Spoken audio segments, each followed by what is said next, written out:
Last screencast about my multimedia project. This has been quite a project for me to undertake, and I'm going to try and keep this presentation under a few minutes because the depth of this presentation is just astounding for me.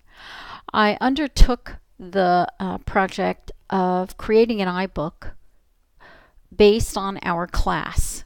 Initially, I had wanted to make or develop a professional development course based on our class because I think the information we learned from this class about how to assess multimedia projects was the biggest takeaway for me.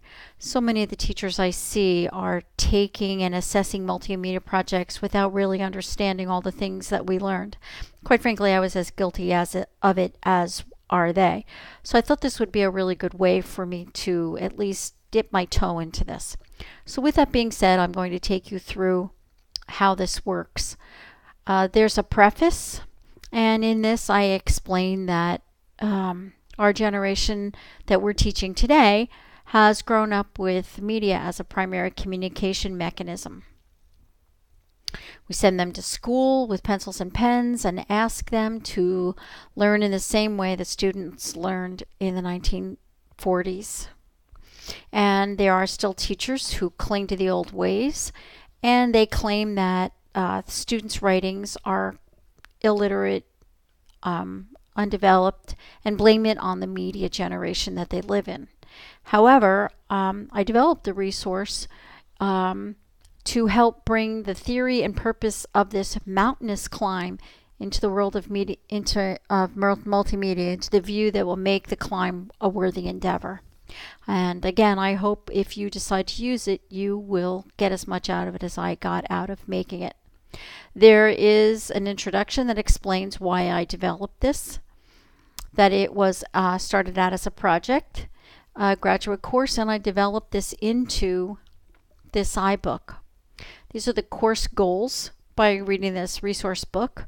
There are readings of peer-reviewed articles that we had, how to construct multimedia language so that teachers can properly assess the projects of their students, a review of some multimedia projects, and then I encourage everyone who uses this to start a blog so that I can kind of keep up with them.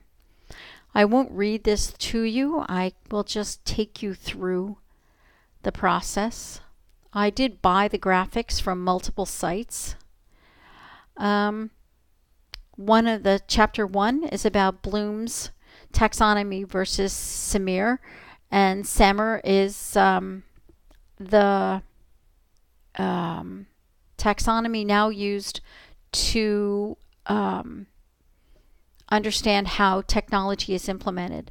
This is a video that you can use to go to this website and watch this 120-second video. It's a great overview. I also introduce the group to something called the pedagogy wheel. It's not a mispronunciation or a misspelling, but what it does is it pretty much takes the Bloom's wheel, where we start at remembering and understanding. The terms we use, I know you can't read it, but it says describe.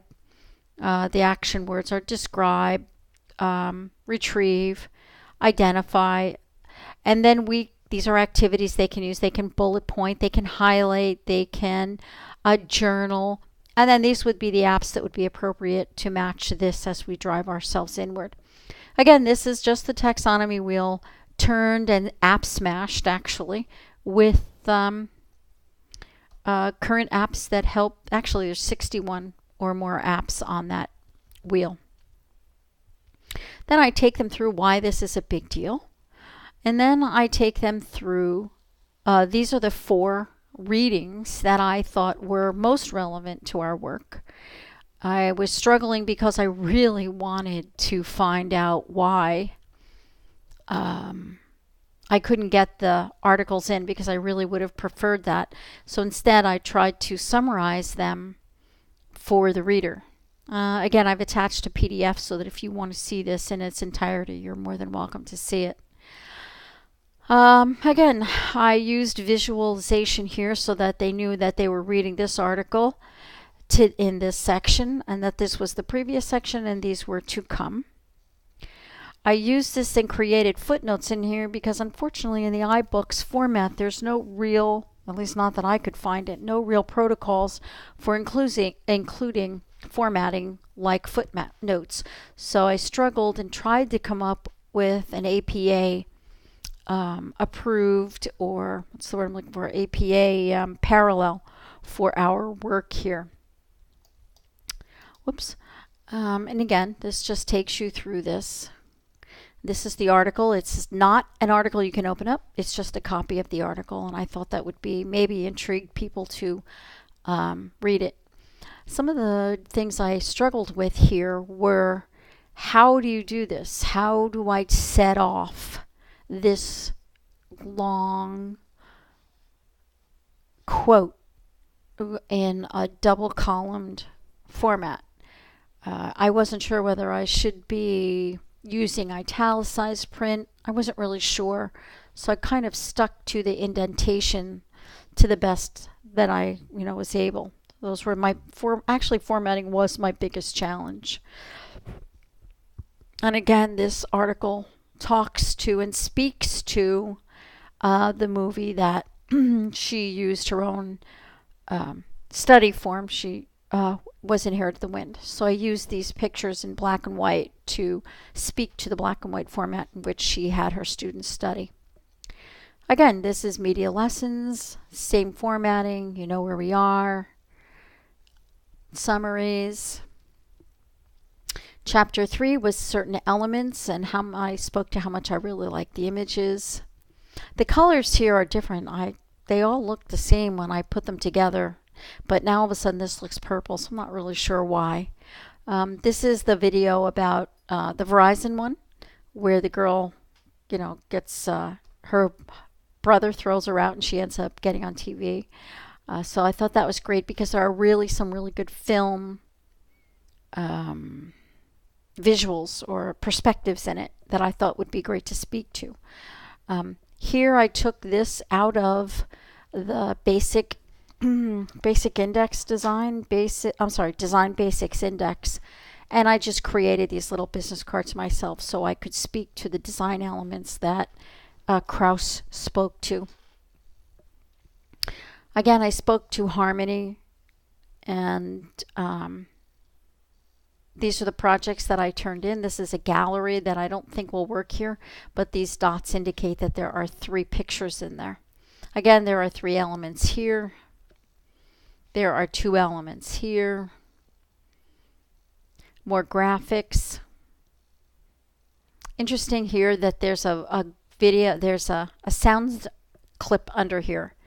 And in this PDF it doesn't show, yet in my preview it does, so I can't really decide how it's going to look in the final copy because I haven't published it yet.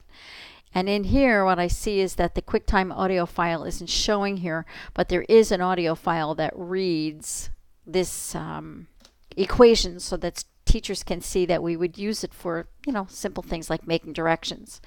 These links take you to these pages, and these links will take you back. They are live. Here's another audio demonstration on how to use QuickTime, which is what I'm using to make this. Here's an audio note. I made this for class, so I included it, and I thought that was great. GarageBand is something that I truly had to force myself to understand during this course, so I took the time and the energy that I spent in it and moved into teaching people how to use it.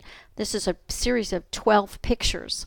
Again, one of the struggles I had was that I didn't have any Photoshop or Illustrator with me, so I couldn't change these pictures. So as you go through these pictures, they're not as centered as I would have liked, but I was unable to fix them. More about podcasts. This is another video clip. Take them through different kinds of, I didn't realize there were 2 of them. You'll see this works apparently. I'm kind of surprised. So at least it's supposed to. So let's see what happens if we go here. It doesn't take us there. But these are supposed to take us back. This takes us back. Another link. Blogs, I go into a history of blogging. And this I have to go in and take out. I've read this I don't know how many times, and I still have missed all of these typos.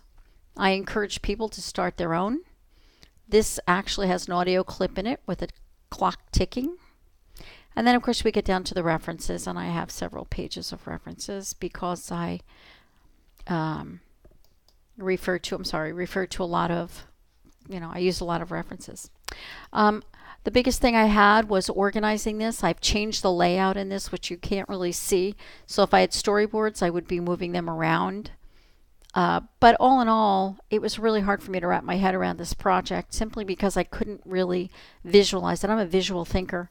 I don't start out much with, I start out from the creative side and move things around. Again, this was a really long process. I've put a lot of hours into this, and I certainly hope, I have to take these out. These are glossary terms that I didn't realize were still here. I'm going to delete those. We have the opportunity to insert glossary terms. I have to take those out. But that being said, that's my screen recording for my project. I hope that you find this interesting, and I would very much like you to bear with me as I flip through this, which must be horrible to look at. And if you need a copy of this or you'd like to look at it in its iBook form, please, of course, let me know. Understanding the Language of Multimedia Through Project-Based Learning by Chris Duane. Have a great night.